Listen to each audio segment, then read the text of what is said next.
আসসালামু আলাইকুম ভাই, মহিলারা কি মসজিদে সালাত আদায় করতে পারে? মহিলারা মসজিদে যে তারাবি নামাজ পড়তে পারবে কিনা, মহিলারা জামাতে নামাজ পড়বে নাকি পড়বে না?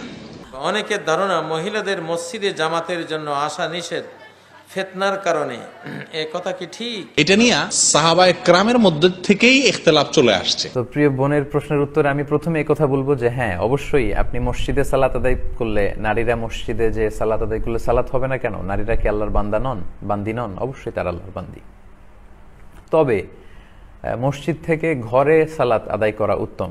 বাংলাদেশের মেয়েরা এই সিস্টেম গুলো পায় না, মসজিদে যাওয়ার ব্যবস্থা নেই, এজন্য এরা হয় মাজারমুখী নাই বাজারমুখী। ওমর বলেন যে আমি কিভাবে তোমাকে নিষেধ করবো? রাসূলুল্লাহ সাল্লাল্লাহু আলাইহি ওয়াসাল্লাম বলেছেন লা তামনাউ ইমা আল্লাহি মাসাজিদ আল্লাহ, মেয়েরা মসজিদে যেতে চাইলে তোমরা নিষেধ করবে না। তা আমি ওমর কিভাবে তোমাকে নিষেধ করবো? কিন্তু আমি অপছন্দ করি। পবিত্র কোরআনে এমন কোন আয়াত নেই যেটা মহিলাদের মসজিদে সালাত আদায়কে নিষেধ করেছে। এছাড়াও এমন কোন সহিহ হাদিসও নেই যেখানে বলা হচ্ছে যে মহিলারা মসজিদে সালাত আদায় করতে যেতে পারবে না। সত্যি বলতে এমন অনেক সহিহ হাদিস আছে যেগুলো উল্টো কথা বলে। ফিতনায় গোটা সমাজ ডুবে গেছে, ঠিক না? গোটা সমাজ ডুবে আছে, আর ওনারা চিন্তা করে মসজিদে আসলে ফিতনা হবে। ফিতনা কি হইব? ফিতনার মধ্যে তো মাথারও উঁচু হয়, আরো কয়েক হাত উঁচু ফিতনার সাগরের মধ্যে আমরা পুরোপুরি ডুবে আছি। এখন মসজিদে আসলে কোনো ফিতনা হওয়ার আর আশঙ্কা নাই, ফিতনা যা হওয়ার হয়ে গেছে। এখন মসজিদে আসলে বরং ফিতনা কমে যাবে। খোলাসা কথা হলো, মহিলাদের জন্য মসজিদে না এসে বাসায় নামাজ পড়া উত্তম। মসজিদে না এসে বাসায় নামাজ পড়া, তবে বাধা দেওয়া যাবে না। যদি তারা আসে ব্যবস্থা থাকতে হবে, যদি তারা আসে ব্যবস্থাটা কি থাকতে হবে। সাহাবীদের ভিতরে এটা নিয়েই মতবিরোধ ছিল যে ব্যবস্থা থাকবে কি থাকবে না, বাধা দিতেন না। এখন আসেন মহিলাদের মসজিদে আসা প্রসঙ্গে রাসূলুল্লাহ সাল্লাল্লাহু আলাইহি ওয়াসাল্লামের যে হাদিসগুলো পাওয়া যায়, সংক্ষেপে সবগুলাকে আমরা যদি একসাথে করি তো দেখি এই ক্ষেত্রে দুই একটা হাদিস আছে একেবারে সরাসরি নির্দেশনা পাওয়া যায়। তার ভিতরে একটা হলো মুসনাদে আহমদের, সুনানে আবু দাউদের এবং সহিহ ইবনে খুজাইমায় বর্ণিত হয়েছে। রাসূলুল্লাহ সাল্লাল্লাহু আলাইহি ওয়াসাল্লাম বলেছেন যে লা তামনাউ আমা আল্লাহি মাসাজিদ আল্লাহ, আল্লাহর বান্দিরা মসজিদে এসে নামাজ পড়তে তাদেরকে বাধা দিও না তোমরা। তবে শেষে বলছেন ওয়াবুয়ুতুহুন্না খায়রুন লাহুন্না, তাদের জন্য তাদের বাসা নামাজ পড়াটাই কি অতি উত্তম।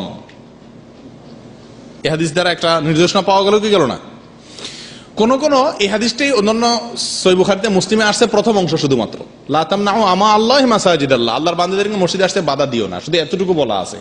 কিন্তু সহিহ ইবনে খুজাইমা, সুনান আবু দাউদ এবং মুসনাদে আহমদের ভিতরে আসছে বাকি অংশটা সহকার, অর্থাৎ বাধা দিও না আসতে গেলে। কিন্তু এটা পুরুষদেরকে বলছেন, এই পুরুষরা, মহিলারা নামাজ জামাতে এসে পড়তে গেলে তোমরা বাধা দিও না।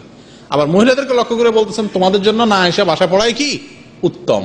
তাহলে বোঝা গেল ব্যবস্থা থাকবে কিন্তু আসার জন্য উৎসাহ দেওয়া হবে না, আসার জন্য উৎসাহ দেওয়া হবে না।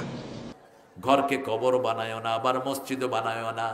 সুন্নত নফল ভিতরে ঘরের ভিতরে পড়ো, তোমার ছোট ছোট বাচ্চাদেরকে নিয়ে পড়ো, তোমার বিবিকে নিয়ে পড়ো। রাসূল নিজের বিবিকে নিয়ে নামাজ পড়তেন আর বিবির নাম ধরে দোয়া করতেন রাহমাতাল লিল আলামিন। এখন বলেন 20 রাকাত না 8 রাকাত? জোরে বলেন, আরো জোরে।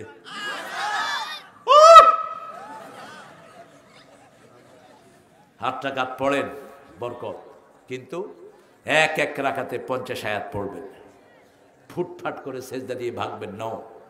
No way. 8 রাকাত রাসূল সারা বছর পড়তেন, সারা জীবন পড়তেন। রাসূলের উপরে এটা ফরজ ছিল। কি ছিল? ফরজ। 8 রাকাত পড়তেন রাতের নামাজ, আর 3 রাকাত পড়তেন ভিতরে।